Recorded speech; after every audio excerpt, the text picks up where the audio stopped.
قرآن مجید میں کتے کو نجس العین جانور 3 باتوں کی وجہ سے قرار دیا گیا ہے۔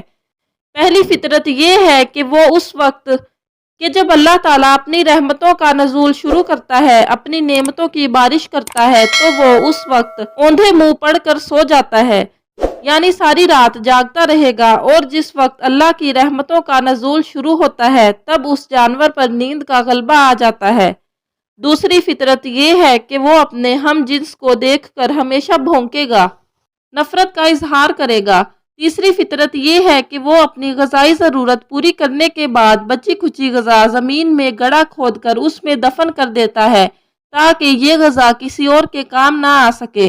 اگر یہ اتنا ہی نجس جانور ہے تو پھر وہ کتا جو اصحاب کہف کا کتا تھا، اس کے لیے جنت کیوں واجب قرار دی گئی ہے؟ اس کتے کے بارے میں بہت سے مذاہب میں بڑے اختلافات پائے جاتے ہیں، مگر یہ بات اپنی جگہ کہ قرآن شریف میں اس کتے کے لیے جنت واجب قرار دی گئی ہے۔ اصحاب کہف کے واقعے سے پتہ چلتا ہے کہ ان کے ہمراہ ایک کتا بھی تھا جو ان کے ساتھ ساتھ رہتا تھا اور ان کی حفاظت کیا کرتا تھا۔ یہ کتا ان کے ساتھ کہاں سے شامل ہوا تھا؟ کیا ان کا شکاری کتا تھا یا اس چرواہے کا کتا تھا جس سے ان کی راستے میں ملاقات ہوئی تھی؟ اور جب چرواہے نے انہیں پہچان لیا تو اس نے اپنے جانور آبادی کی طرف روانہ کر دیے تھے اور خود ان پاک باز لوگوں کے ساتھ ہو لیا تھا، کیونکہ وہ حق کی تلاش اور دیدار الہی کا طالب انسان تھا۔ اس وقت کتا ان سے جدا نہ ہوا اور ان کے ساتھ شامل ہو گیا۔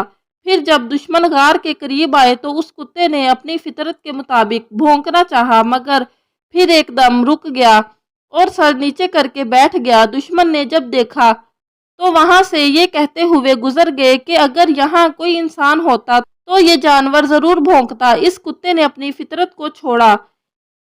یہیں پر حکم ہوا کہ اس کتے پر جنت واجب ہے۔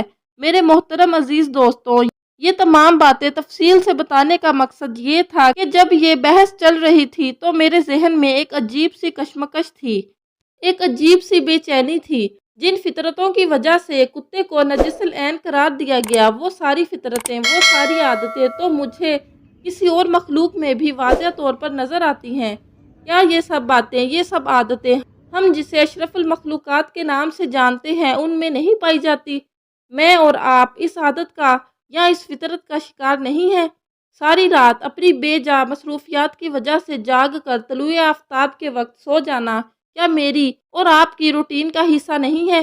اپنے ہی بہن بھائیوں کو نفرت سے دیکھنا، ان کے لیے آسانیاں پیدا کرنے کی بجائے مشکلات پیدا کرنا، کیا ہماری فطرت کا حصہ نہیں ہے؟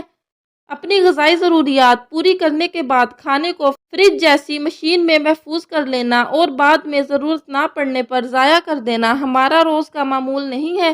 ان سب باتوں کا جواب شاید ہم میں سے کسی کے پاس نہ ہو۔ پھر میرا اللہ، میرا پالنے والا، تمام جہانوں کا مالک ہمیں اتنی بڑی مثال دے کر سمجھا رہا ہے کہ اصحاب کہف کے ایک کتے نے اپنی صرف ایک فطرت چھوڑی تو اس پر جنت واجب ہو گئی، تو پھر ہم جسے میرے اللہ نے اشرف المخلوقات کا درجہ دے کر اپنی سب سے پیاری مخلوق بنا دیا، اگر ہم اپنی صرف ایک فطرت بھی چھوڑ دیں تو کیا رب العالمین جو صرف اس بات کا منتظر رہتا ہے کہ اس کا بندہ اس سے مغفرت کے لیے رجوع کرے، کیا وہ اپنی رحمتوں سے ہماری بخشش نہیں کر دے گا؟